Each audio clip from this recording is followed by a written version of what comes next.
વડોદરા શહેરના જે ઐતિહાસિક શ્રી નારાયણ ગુરુ વ્યાયામશાળા ખાતે આજે Gujarat state junior judo championship 2025નું આયોજન થયું છે.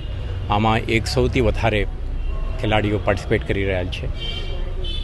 મને ખૂબ સંતોષ થાય છે કે વડોદરા શહેરમાં આ પ્રકારનું એક સુદીર્ઘ સ્પોર્ટિંગ હિસ્ટ્રી અને ટ્રેડિશન રહી ચૂકી છે અને આના ભાગરૂપે આજે આ પ્રકારની એક મોડર્ન ઓલિમ્પિક સ્પોર્ટનું આયોજન કરીને જે સ્થાનિક પ્રતિભાઓ અને રાજ્યભરના જે ટેલેન્ટ છે એમને એક ઓપોર્ચ્યુનિટી ક્રિએટ કરીને પ્લેટફોર્મ ક્રિએટ કરીને આપી છે.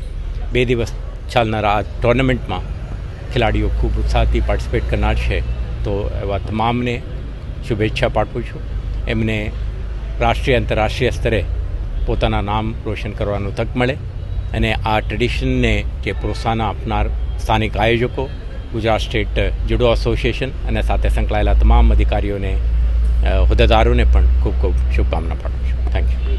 જે પણ પાર્ટિસિપેટ થયેલા, જે પણ ગુજરાતમાંથી આવેલા દરેક જુડો ચેમ્પિયનને હું એ લોકોને પણ દરેક દીકરાઓ દીકરીઓને ખૂબ ખૂબ અભિનંદન આપું. આજે કદાચ તમે એકાદ મેચ તમે હારશો, એકાદ વાર તમે હારશો અને આવતી વાર જીતશો. જે જીતશે એ ગુજરાત જ જીતશે. જે જીતશે આગળ આપણે ભારત પણ જીતવું છે અને આ જ રીતના આપણે ઓલિમ્પિક પણ રમવું છે.